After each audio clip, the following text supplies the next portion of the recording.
Hello everybody, welcome to my latest video all about warping images using Affinity Photo. This coincides with the launch of my second edition of my Affinity Photo Image Processing Guide for Astrophotography, which is now available for pre-order from my website. So it will be down the bottom of the screen here. Don't forget, if you like this video, subscribe to my YouTube channel and give us a thumbs up and like it as well.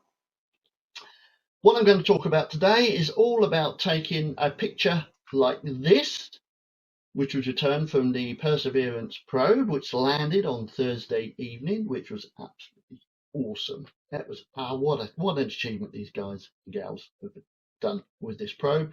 Landed on the surface along with 10.9 million names as well, one of which was mine. So what I'm going to do, I'm going to show you how to use Affinity Photo to warp that image, because in these images the horizon is curved, it doesn't really look quite right, and so I'm going to show you how we can use Affinity Photo to take an image like that and distort it so that the image is fairly flat, horizon's flat, and a little bit more color and definition to the image. This is the image that I'm going to be working on. When I downloaded it off the web, it was a JPEG image, so I'm not going to get the very best out of this image, but I'm going to show you how I do the warping and a little bit more color and a bit of sharpness as well. So to start with, what you need to do, you need to go down to the zoom tool down here, and then just click your right hand button on the image and then zoom out. We're going to need a little bit of space around here to manipulate things as we go, so that gives us a little bit of elbow room around the edge of the image. And then down on the left hand side you've got the mesh warp tool. If you click that, all you see appear is these lines around the image and these four little points around here, but it doesn't really tell you what to do or how to do it. Okay, if we click on one of those points, we get some more handles appear along the lines that they are located on. Okay, so that's quite important. And if we grab hold of one of those, let's say that one there, and we move it up and down, you can see what's happening to the image as we move that up and down. Okay, we're distorting and warping the image depending on how far that's moved backwards and forwards. Okay, so I'm going to undo that, so go to edit, undo warp mesh, just to go back to the beginning, but you can see how it all works. Okay, so this horizon here is much lower than the horizon on the right hand side, so that's where I'm going to start. So to start with this, I'm going to grab this corner on the left hand side and I'm going to move it up so that this horizon on the left hand side is about the same level as the one on the right hand side.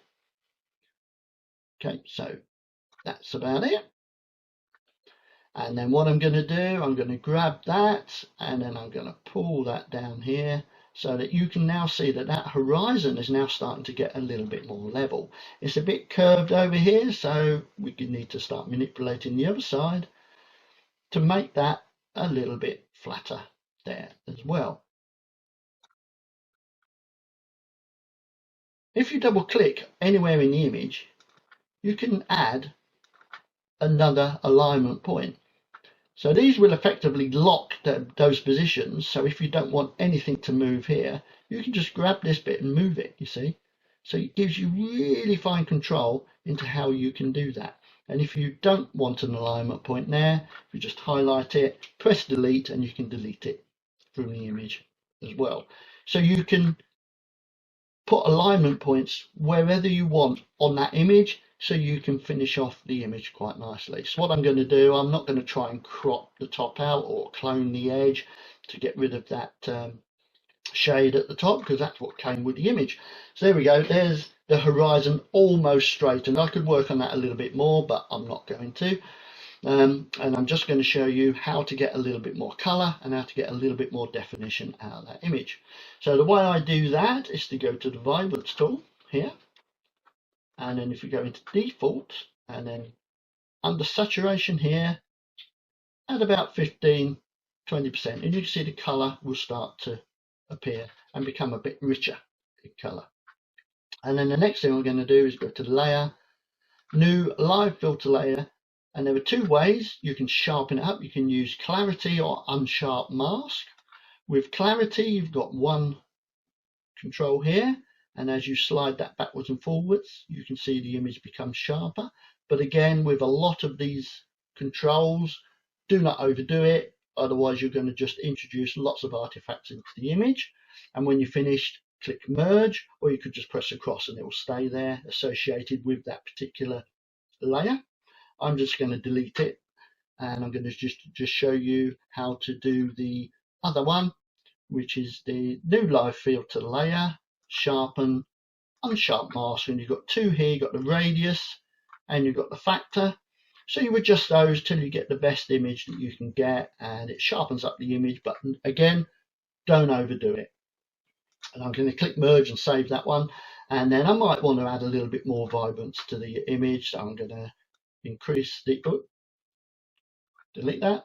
So I'm going to increase the saturation just a little bit, just to bring a little bit more of that red soil out on the surface of Mars.